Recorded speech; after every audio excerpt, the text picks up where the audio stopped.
Hello friends, ഇന്ന് നമ്മൾ വീണ്ടും ഒരു നല്ല പൊട്ടാറ്റോ ഗ്രേവി ആയിട്ടാണ് വന്നിരിക്കുന്നത്. ചപ്പാത്തിക്കൊക്കെ പറ്റുന്ന അതിന് വേണ്ടിയിട്ട് ഞാനിവിടെ ഒരു 4 പൊട്ടാറ്റോ എടുത്തിട്ടുണ്ട്. വലിയ സൈസിലുള്ള ഒരു വലിയ സവാള എടുത്തിട്ടുണ്ട്. അതുപോലെ ഇഞ്ചി, വെളുത്തുള്ളി, പച്ചമുളക്, 2 വലിയ തക്കാളി, മല്ലിയില എടുത്തിട്ടുണ്ട്. പൊടികളിൽ കശ്മീരി ചില്ലി പൗഡർ എടുത്തിട്ടുണ്ട്, മഞ്ഞൾപ്പൊടി, മല്ലിപ്പൊടി, ജീരകം വറുത്ത് പൊടിച്ചത്, അതുപോലെ തന്നെ മുഴുവനോടെ ഇല്ല മല്ലിയും വറ്റൽമുളകും എടുത്തിട്ടുണ്ട്. കുക്ക് ചെയ്യാൻ സൺഫ്ലവർ ഓയിലാണ് ഉപയോഗിക്കുന്നത്. അപ്പോൾ നമുക്കിതെങ്ങനെയാക്കുന്നത് നോക്കിയാലോ. ഇച്ചിരി പ്രോസസ്സ് ഉണ്ട് കേട്ടോ, പക്ഷേ നല്ല ടേസ്റ്റിയാണ്. ഒരു ഡ്രൈ ഗ്രേവിയാണ്. അപ്പോൾ ആദ്യം തന്നെ നമ്മൾ പൊട്ടാറ്റോസ് മുറിച്ചെടുക്കണം. ഇതുപോലെ വലിയ ക്യൂബ്സ് ആയിട്ടാണ് കേട്ടോ നമ്മൾ മുറിക്കേണ്ടത്. ആക്ച്വലി ഇതിലും വലിയ ക്യൂബ്സ് ആയിട്ടാണ് നമ്മൾ ചെയ്യേണ്ടത്. പക്ഷേ ചിലവർക്ക് പൊട്ടാറ്റോ അങ്ങനെ വലിയ കഷ്ണങ്ങളായിട്ട് കഴിക്കാൻ ഇഷ്ടമുണ്ടാവില്ല. അതുകൊണ്ട് ഞാനൊരു കുറച്ചൊരു മീഡിയം സൈസ്, പക്ഷേ ഇച്ചിരി വലുപ്പത്തിൽ തന്നെ എടുക്കുന്നത്. വളരെ ചെറിയ ക്യൂബ്സ് അല്ല നമുക്ക് ആവശ്യം. അപ്പോൾ പൊട്ടാറ്റോസ് എല്ലാം നമുക്ക് ഇതുപോലെ വലിയ വലിയ ക്യൂബ്സ് ആയിട്ട് കട്ട് ചെയ്തെടുക്കാം. അപ്പോൾ ആദ്യം തന്നെ നമ്മൾ പൊട്ടാറ്റോ സെപ്പറേറ്റ് ആയിട്ട് വേവിച്ചെടുക്കുകയാണ് ചെയ്യുന്നത് കേട്ടോ. അപ്പോൾ നമുക്ക് ഈ പച്ചക്കറി എല്ലാം ഇതുപോലെ കട്ട് ചെയ്തെടുക്കാനുണ്ട്. ഫസ്റ്റ് നമ്മൾ പൊട്ടാറ്റോസ് കട്ട് ചെയ്തിട്ട് ഇതുപോലൊരു പാത്രത്തിലേക്ക് മാറ്റിയെടുക്കുന്നുണ്ട്.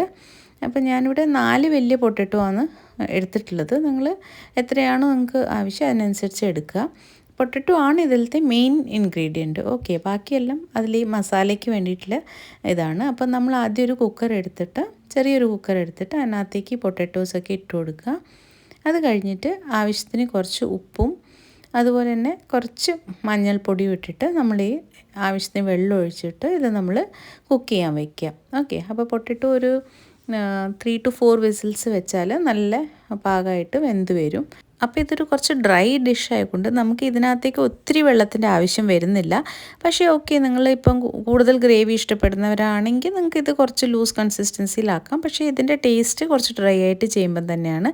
അപ്പോൾ ഇതുപോലെ കുക്കർ ഞാൻ വിസിൽ വെച്ചിട്ട് ഇൻഡക്ഷനിലേക്ക് വെച്ചിട്ടുണ്ട്. ഇതിൽ നമുക്കൊരു 3 to 4 വിസിൽസ് ആവുന്നവരെ ഇത് കുക്ക് ചെയ്തെടുക്കാം.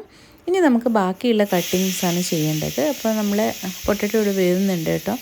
ആ സമയത്ത് നമുക്ക് ഇതുപോലെ പൊട്ടാറ്റോ വെച്ചിട്ട് ചപ്പാത്തിക്കൊക്കെ ഒരുപാട് വെറൈറ്റി കറികളാക്കാൻ പറ്റും. കുറച്ച് നമ്മുടെ ഐഡിയാസ് ഉപയോഗിച്ചാൽ നമുക്ക് വെറൈറ്റി കറികളാക്കാൻ പറ്റും കേട്ടോ. അപ്പോൾ പിള്ളേർക്കൊക്കെ കൊണ്ടുപോകാനായാലും ടിഫിനിൽ അല്ലെങ്കിൽ വീട്ടിൽ രാത്രിയൊക്കെ ഉണ്ടാക്കി കൊടുത്താൽ കുട്ടികൾ നന്നായിട്ട് ഭക്ഷണം കഴിക്കും. അപ്പോൾ അതൊക്കെ നമ്മുടെ കുറച്ച് ഐഡിയ വെച്ചിട്ട് വേണം ചെയ്യാൻ വേണ്ടിയിട്ട്. അപ്പോൾ അതുപോലെ സവാളയും ഞാൻ ഇതുപോലെ വലിയ ക്യൂബ്സ് ആയിട്ടാണ് കട്ട് ചെയ്തിരിക്കുന്നത്. ഇതിൻ്റെ കട്ടിങ്ങൊക്കെ ഇച്ചിരി വലുതായിട്ടാണ് വേണ്ടത്, ചെറുതായിട്ട് അരിയേണ്ട ആവശ്യമില്ല. തക്കാളി ആയാലും ഞാൻ ഇതുപോലെ വലിയ വലിയ ക്യൂബ്സ് ആയിട്ടാണ് അരിഞ്ഞെടുക്കുന്നത്. അപ്പോൾ കഷ്ണങ്ങളൊക്കെ നമ്മളിതുപോലെ അരിഞ്ഞെടുക്കണം. അപ്പം നമ്മൾ ശ്രദ്ധിക്കേണ്ടത്, ചപ്പാത്തിക്ക് നമ്മൾ കൂടുതൽ കറികളാക്കുമ്പോഴും അതിൽ വെളിച്ചെണ്ണയ്ക്ക് പകരം നമുക്ക് റിഫൈൻഡ് ഓയിൽ അല്ലെങ്കിൽ നമുക്ക് നല്ലെണ്ണയ്ക്ക് ഉപയോഗിക്കുകയാണെങ്കിൽ കുറച്ചും കൂടി ടേസ്റ്റ് ഉണ്ടാവും. അപ്പോൾ ചിലവർക്ക് നല്ലെണ്ണ ഇഷ്ടപ്പെടില്ല, പക്ഷേ സൺഫ്ലവർ ഓയിൽ ഉപയോഗിച്ചാൽ അത് കുറച്ചും കൂടി ടേസ്റ്റി ആയിരിക്കും. ഓഫ് കോഴ്സ് ഹെൽത്തി ആണോ എന്ന് ചോദിച്ചാൽ അത്ര ആയിരിക്കില്ല. അപ്പോൾ നമ്മൾ അവോയ്ഡ് ചെയ്യാൻ പറ്റാത്തൊരു സാധനം മല്ലിയിലയാണ് കേട്ടോ. നമ്മൾ ചപ്പാത്തിയുടെ ഏത് കറി ഉണ്ടാക്കുമ്പോഴും അതിൽ മല്ലിയില മസ്റ്റായിട്ട് ഇൻക്ലൂഡ് ചെയ്യുക. അപ്പോൾ ഇതെല്ലാം കുറച്ച് ടിപ്സാണ്. അപ്പോൾ നമുക്ക് കുറച്ചും കൂടി നല്ല ഒരു ഹോട്ടലിൽ അല്ലെങ്കിൽ റെസ്റ്റോറൻറ്റിൽ നിന്നൊക്കെ കഴിക്കുന്ന ടേസ്റ്റ് വരും. അപ്പം നമ്മുടെ കറിയുടെ മെയിൻ കാര്യങ്ങളായിട്ടുണ്ട്. പൊട്ടാറ്റോ വെന്തിട്ടുണ്ട്, അതുപോലെ തന്നെ മെയിൻ കട്ടിങ് പാർട്ടൊക്കെ ആയിട്ടുണ്ട്. ഇനി നമുക്ക് ഇഞ്ചി വെളുത്തുള്ളി ഒന്ന് ചതച്ചെടുക്കുക വേണ്ടത്.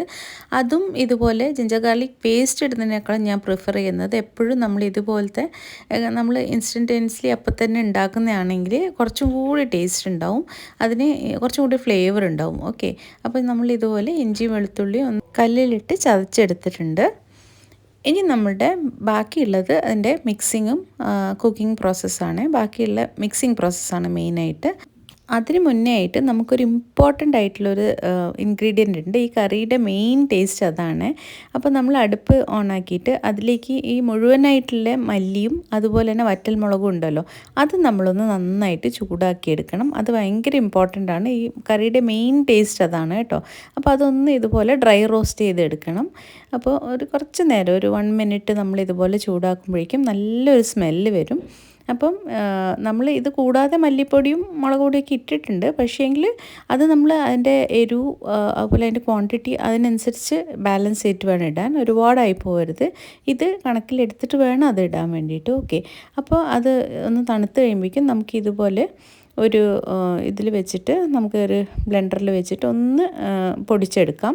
കുറച്ച് തരിതരിയെ പൊടിക്കണം കേട്ടോ, വളരെ ഫൈനായി പൊടിക്കാൻ പാടില്ല. അതിൻ്റെ ആ ഒരു കണ്ടൻറ്റ് അതിൽ കാണണം. നമ്മുടെ കറിയിൽ ഇങ്ങനെ അതിൻ്റെ ഒരു എന്താ പറയുക ചില്ലി ഫ്ലേക്സ് ഒക്കെ കാണില്ലേ, അതേപോലെ മല്ലിയും മുളകും കാണണം. അതാണ് അതിൻ്റെ ഒരു കറിയുടെ ഒരു ടെക്സ്ചർ. ഓക്കെ, അപ്പോൾ ഇതുപോലെ ഞാൻ പൊടിച്ചെടുക്കുന്നുണ്ട്.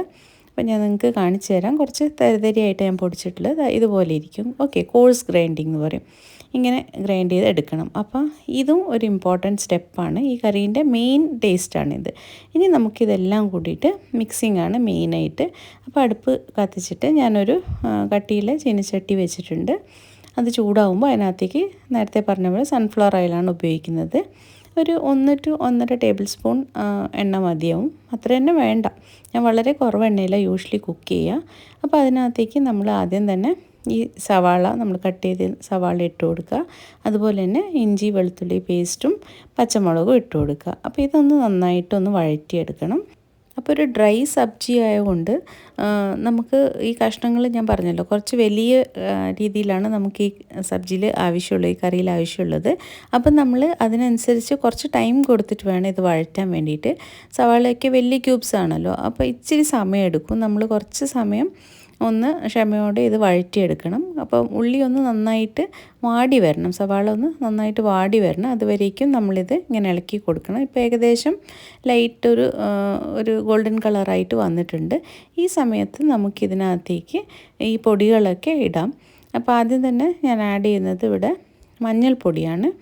അപ്പോൾ നമ്മളൊരു 1/4 ടീസ്പൂൺ, 1/4 to 1/2 ടീസ്പൂൺ മഞ്ഞൾപ്പൊടി ആഡ് ചെയ്താൽ മതി. ഓൾറെഡി നമ്മൾ പൊട്ടാറ്റോയിൽ കുറച്ച് ആഡ് ചെയ്തിട്ടുണ്ടല്ലോ, അപ്പോൾ അത് ആഡ് ചെയ്ത് കൊടുക്കുക. അതുപോലെ തന്നെ നേരത്തെ ഞാൻ പറഞ്ഞ പോലെ കാശ്മീരി ചില്ലി പൗഡർ ഒരു 3/4 ടീസ്പൂൺ ഞാൻ ആഡ് ചെയ്യുന്നുണ്ട്. കാരണം നമ്മൾ ഓൾറെഡി വറ്റൽമുളക് ചൂടാക്കിയിട്ട് ഇടുന്നുണ്ടല്ലോ ഇതിനകത്തേക്ക്. അതുപോലെ തന്നെ മല്ലിപ്പൊടി ഒരു 1 to 1.5 ടീസ്പൂൺ ആഡ് ചെയ്യണം. പിന്നെ വറുത്ത് പൊടിച്ച ജീരകത്തിൻ്റെ പൊടിയാണിത്, അതൊരു 1/2 ടീസ്പൂൺ ആഡ് ചെയ്യുക. അതും ഇതിൻ്റെ മെയിൻ ടേസ്റ്റാണ് കേട്ടോ. പിന്നെ നമ്മളിപ്പം ഗ്രൈൻഡ് ചെയ്ത് വെച്ച പൊടി, ഈ മല്ലിയും മുളകും ഉള്ള പൊടി ഒരു 1/2 ടീസ്പൂണോളം ആഡ് ചെയ്ത് കൊടുക്കുക. ഒരുപാടൊന്നും വേണ്ട, ബട്ട് അതിൻ്റെ ഫ്ലേവർ ഇതിലേക്ക് കിട്ടണം. അപ്പോൾ നമ്മളിതെല്ലാം കൂടി നന്നായിട്ടൊന്ന് വഴറ്റിയെടുക്കുക. ആവശ്യമുണ്ടെങ്കിൽ ഇച്ചിരി എണ്ണയും കൂടി ആഡ് ചെയ്ത് കൊടുക്കാം. അപ്പോൾ ഇതിൻ്റെ നല്ലൊരു മണം വരണം, ഈ മസാലകൾ നല്ല മൂത്ത് വന്നിട്ടുള്ള ആ ഒരു മണം വരണം. അപ്പോൾ ഇതിലേക്ക് ആവശ്യത്തിന് ഇച്ചിരിയും കൂടി എണ്ണ വേണമെങ്കിൽ ആഡ് ചെയ്ത് കൊടുക്കാം. അത് താഴെ ഒട്ടിപ്പിടിക്കാണ്ടിരിക്കാനാണ്, മസാല ഒന്ന് നല്ലതായിട്ട് മൂത്ത് വരാൻ വേണ്ടിയിട്ട്. അപ്പോൾ ഞാൻ വീണ്ടും ഇതുപോലെ മിക്സ് ചെയ്ത് കൊടുക്കുന്നുണ്ട്. അപ്പോൾ നമ്മുടെ കറിയുടെ ടേസ്റ്റ് പറയുന്നത് തന്നെ ഈ മസാലകൾ എത്ര നന്നായിട്ട് മൂത്ത് വരുന്നോ അതിനനുസരിച്ച് നമ്മുടെ കറിക്ക് ടേസ്റ്റ് കൂടും. നമ്മൾ ഭയങ്കര തിരക്ക് പിടിച്ചിട്ട് ഇത് അധികം മൂപ്പിക്കാതെ കഷ്ണങ്ങളൊക്കെ കൊണ്ടിട്ടാൽ കറിക്ക് ടേസ്റ്റ് കുറയും. അത് കാരണം നമ്മൾ കുറച്ച് ക്ഷമയോടെ ഇത് നന്നായിട്ടൊന്ന് വഴറ്റി കൊടുക്കണം. അപ്പം നല്ല സ്മെല്ല് വരുമ്പോൾ നമുക്ക് ഏകദേശം ഐഡിയ കിട്ടും ഇത് നല്ലതായിട്ട് ആയിക്കഴിഞ്ഞു. അത് കഴിയുമ്പോൾ വേണം നമുക്ക് കട്ട് ചെയ്ത ടൊമാറ്റോസ് ഇതിലേക്ക് ആഡ് ചെയ്യാൻ. അപ്പം അഗെയിൻ കുറച്ച് വലുതായിട്ട് മുറിച്ച കാരണം നമ്മൾ കുറച്ച് സമയം എടുത്തിട്ട് വേണം ഈ ടൊമാറ്റോ ഇതിലേക്ക് ഒന്ന് വെന്ത് കിട്ടാൻ. അപ്പോൾ അതിന് വേണ്ടി ഇച്ചിരി ഉപ്പിട്ട് കൊടുക്കുക. അപ്പോൾ ഈ മസാലയിലൊക്കെ ഉപ്പ് ഒന്ന് പിടിക്കാൻ വേണ്ടിയിട്ടാണ്. അപ്പോൾ പൊട്ടാറ്റോയിൽ ഓൾറെഡി ഉപ്പിട്ട കാരണം അത് മനസ്സിൽ വെച്ചിട്ട് വേണം ഇതിലേക്ക് ഉപ്പിടാൻ, കൂടി പോയരുത് ഉപ്പ്. അപ്പോൾ നന്നായിട്ട് ഇതുപോലെ വീണ്ടും ഇളക്കി കൊടുക്കുക. അപ്പോൾ ടൊമാറ്റോ ഇട്ട് കഴിഞ്ഞിട്ട് ഒന്ന് ഇളക്കിയിട്ട് ഇച്ചിരി സമയം ഒന്ന് മൂടി വെച്ചാലും തന്നെ അത് നല്ലതായിട്ട് പെട്ടെന്ന് കുക്കായി വരും. ഇതുപോലെ തവിയോണ്ട് ഇങ്ങനെ ഉടച്ചു കൊടുക്കുന്നുണ്ട് ഇച്ചിരി. അപ്പം അടയ്ക്കാണ്ട് തന്നെ നമുക്ക് ഇതുപോലെ ഉടച്ചുടച്ച് കൊടുക്കുമ്പോൾ പെട്ടെന്നായി കിട്ടും. അപ്പം നമ്മുടെ ടൊമാറ്റോ ഒക്കെ ഏകദേശം കുക്കായിട്ടുണ്ട്. അതിൽ നിന്ന് ഇങ്ങനെ എണ്ണ തെളിയും കേട്ടോ, അറിയാമായിരിക്കുമല്ലോ. അപ്പം അതിൽ നമുക്ക് മനസ്സിലാവും ടൊമാറ്റോ നന്നായി കുക്കായിട്ടുണ്ട്. ഇതാ ഇവിടെ നന്നായിട്ട് ഇതുപോലെ നല്ലൊരു പേസ്റ്റ് പോലെ ആയി വരുന്നുണ്ട്. അപ്പോൾ ഇതാണ് നമ്മുടെ കറിയുടെ മെയിൻ ഗ്രേവി. ഈ സമയത്ത് നിങ്ങൾ ഉപ്പൊക്കെ ചെക്ക് ചെയ്ത് നോക്കുക പാകമാണോ എന്ന്. ഇതിലേക്കാണ് നമ്മൾ ബോയിൽഡ് പൊട്ടാറ്റോ ഒക്കെ ആഡ് ചെയ്യാൻ പോകുന്നത് കേട്ടോ. അപ്പം ഇതിലേക്ക് ഇപ്പം നിങ്ങൾക്ക് ആവശ്യമുണ്ടെങ്കിൽ വെള്ളം ഒഴിച്ചിട്ട് ഇതിനെ ഇച്ചിരിയും കൂടി ഗ്രേവിയിലെ കറിയായിട്ട് മാറ്റാം. പക്ഷേ ഞാൻ നേരത്തെ പറഞ്ഞ പോലെ ഈ ഒരു കറീൻ്റെ കുറച്ച് ഡ്രൈ കൺസിസ്റ്റൻസി ആയതുകൊണ്ട് ഞാനിപ്പോൾ അധികം വെള്ളം ഒഴിക്കുന്നില്ല. ഇപ്പോൾ പൊട്ടാറ്റോ ഒക്കെ ഇവിടെ കുക്കായി വന്നിട്ടുണ്ട്. ഇത് തന്നെ നിങ്ങൾക്ക് പൊട്ടാറ്റോ ജസ്റ്റ് 2ആയി കട്ട് ചെയ്തിട്ടും അങ്ങനെയും ചെയ്യാം കേട്ടോ. പക്ഷേ അത് ഓരോരുത്തർക്ക് ഇഷ്ടപ്പെടാൻ ചാൻസ് ഇല്ല, അതുകൊണ്ടാണ് ഞാൻ കുറച്ച് വലിയ ക്യൂബ്സായിട്ട് തന്നെ മുറിച്ചിട്ട് ചെയ്ത്.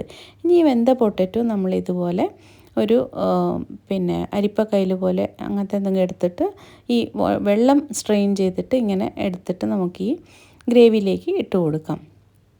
അപ്പോൾ മുഴുവൻ പൊട്ടറ്റോ ഇതുപോലെ ട്രാൻസ്ഫർ ചെയ്യുക. അത് കഴിഞ്ഞിട്ട് നമ്മളിത് നന്നായിട്ടൊന്ന് മിക്സ് ചെയ്ത് കൊടുക്കണം. ഓക്കെ, അപ്പോൾ ആ മിക്സ് ചെയ്യുമ്പോൾ ഞാൻ ഇച്ചിരി ഇങ്ങനെ ഒന്ന് ഉടച്ചു കൊടുക്കുന്നുണ്ട്. ആ പൊട്ടറ്റോവും ഗ്രേവിയും കൂടി ഒന്ന് മിക്സ് ആവാൻ വേണ്ടിയിട്ടാണ്. തവി വെച്ചിട്ട് ഇടയ്ക്കിടയ്ക്ക് ഒരുപാട് ഉടയ്ക്കേണ്ട, പക്ഷേ ഒന്ന് ചെറുതായിട്ടൊന്ന് ഉടച്ചു കൊടുക്കുക. അപ്പോൾ ഇതാണ് നമ്മുടെ കറിയുടെ ഒരു കൺസിസ്റ്റൻസി. ഇത് ചപ്പാത്തിക്കൊക്കെ ഭയങ്കര ടേസ്റ്റാണ്. ഇത് തീർച്ചയായിട്ടും ഇഷ്ടപ്പെടും. ഒരു വെറൈറ്റി കറിയായിരിക്കും. അപ്പോൾ ഒരു ഫ്രീ ആയ ദിവസമൊക്കെ നിങ്ങൾക്ക് ഇത് ഒന്ന് ട്രൈ ചെയ്ത് നോക്കാവുന്നതാണ്. ഇതിലേക്ക് നല്ലോണം മല്ലിയില ഇടണം. മല്ലിയില മസ്റ്റാണ്, അത് അവോയ്ഡ് ചെയ്യാൻ പാടില്ല. അപ്പോൾ പൊട്ടറ്റോ വെന്ത വെള്ളം ഞാൻ ജസ്റ്റ് ഒരു 2 to 3 ടീസ്പൂൺ ഇതിലേക്ക് ആഡ് ചെയ്യുന്നുണ്ട്. എല്ലാം ഒന്ന് കുഴഞ്ഞ് വരാൻ വേണ്ടിയിട്ടാണ് കേട്ടോ. അപ്പോൾ എല്ലാം ഒന്ന് മിക്സായി വരും. അതേ വെള്ളം, നമ്മൾ എക്സ്ട്രാ വെള്ളമൊന്നും ഒഴിക്കരുത്. അപ്പോൾ ഇതുപോലെ ഒന്ന് കുക്ക് ചെയ്തെടുക്കുക. അപ്പോഴേക്കും നമ്മുടെ കറി റെഡിയാണ്. അപ്പോൾ തീർച്ചയായിട്ടും നിങ്ങളിത് ചെയ്ത് നോക്കിയിട്ട് ഇഷ്ടപ്പെടുകയാണെങ്കിൽ കമൻറ്റ് ചെയ്ത് അറിയിക്കണം കേട്ടോ. നമ്മുടെ ചാനലിൽ ഇതുപോലെ കുറേ നല്ല നല്ല റെസിപ്പീസ് ഉണ്ട്, ഒന്ന് സപ്പോർട്ട് ചെയ്യണേ. അപ്പോൾ ഞാനിതൊരു സെർവിങ് ബൗളിലേക്ക് മാറ്റിയിട്ടുണ്ട്. അപ്പോൾ പുതിയൊരു വീഡിയോയിൽ പുതിയ റെസിപ്പി ആയിട്ട് കാണുന്നവരേക്കും ടേക്ക് കെയർ, ബൈ ബൈ.